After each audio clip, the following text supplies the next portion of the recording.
a year ago, everyone had a very different definition. We are starting to coalesce a little bit into a little bit more, reasonable definitions. So what is it? It's a good question. So when I was describing 4G, what does that mean? That means it's wider band and higher speeds. And if you as a user, that's how you experience it. You go, wow, I got 4G, my web pages load faster. So 5G is more than that. It's not simply it's going to be faster. Okay, it is going to be faster. Let's just say that. But we can still make 4G faster as well. Mm-hmm. So then ask yourself, aside from just having my web pages load faster, what else would I want from my wireless service? And that's what 5G intends to provide, new types of services that are not possible with the predecessors. So what do I mean by that? What kind of service could you think of? Well, one would be a service with very high degrees of reliability, mission-critical reliability. If I wanted to drive a remote vehicle or do a medical procedure, and I'm not talking about measure my number of steps, I'm talking about an actual procedure with telemedicine, I need very high reliability, mission-critical reliability. Same with vehicles, those types of things. So that's one of the objectives. Another objective is very low latency. Okay, so you might want to request a service, instead of having hundreds of megabits per second, you might want a few hundred kilobits per second at less than 1 millisecond latency. And why would you want that? Well, if it's really reliable and that low, then you can control things in real time. You can do gaming. You can provide incredible gaming experiences. If the latency is low enough, then certain functions can be moved to the other side of the radio link. So that means you may be able to tap into processing power or other functions that are either deep in the cloud or at the edge of the network, is something we talk about a lot. You might have a small base station that's close to you with processing power and cache, and if you can reach that at low latency, then you can offload some of the tasks that your phone does into the network. An example now is you might pick up your phone and you do voice recognition or image recognition, and it works. In fact, it's amazing. But you take a picture and you wait, and it goes and it comes back. To be able to just do that in real time, to have a hybrid of processing in the device and in the network, those are the kinds of things with 5G. Also, 5G is, so we talked about LTE and Wi-Fi and the different spectrum types.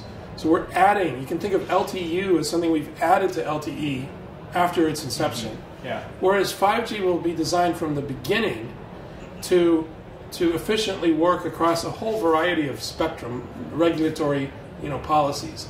So we talked about licensed, where you own it. We talked about unlicensed, where anyone can go. But there are also other variants. There are, for example, there's spectrum where there's an incumbent, a primary user, like maybe a government user or a military user or public safety. And when they use the spectrum, they get absolute priority, but they don't use it much. Yeah. So you want to have a technology that can yield to the incumbent, but all the rest of the time go ahead and use it, and that's an agility. So we're working on that for 4G, but 5G will have all those features designed in from the beginning. Mm-hmm. So you got, yes, it's going to be faster. It's going to have mission-critical reliability, low latency. It's going to be able to work over a whole bunch of different spectrum regimes.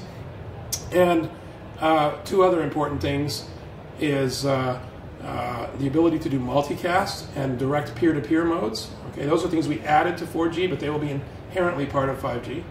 So that's very good for, let's say you're at a venue, a sports venue, and you want to watch the instant replay, and there's 20,000 people that want to watch the same thing. Well, multicast is very well suited for that. And then peer-to-peer modes where you can do discovery. I can discover if a friend or a vendor, a store, or an object that meets a criterion is near me. That's also very useful for public safety. Yeah. So we've added that to 4G. It's called LTE Direct, and that will also be part of 5G. So those are the things. And how is Qualcomm how are you guys making that push toward 5G? So, we are going to be very prominent in the standards process when the standards process begins to work on 5G, and that's starting now. It's starting in the form of various workshops and industry groups, which we're participating in some cases leading them. And we're also going to be a major supplier of the modems and the chipsets, and we're already making plans to roll those features into our products. So We're going to be, it's our intent to be a leading supplier of that technology and to drive it, as we've done with 4G. And you're probably going to ask the time frame. So, Yep. Our view is it's a 2020 time frame, at the earliest. And I think a lot of our partners share that view, but not everyone. I mean, there are some that want to go a little sooner than that. There's some very very prominent and effective companies that are looking at higher bands, which we are too, of course. 28 gigahertz, 60 gigahertz, 72 gigahertz. In fact, there's a very very good 60 gigahertz demo here today. We were starting to look at those bands even for outdoor use.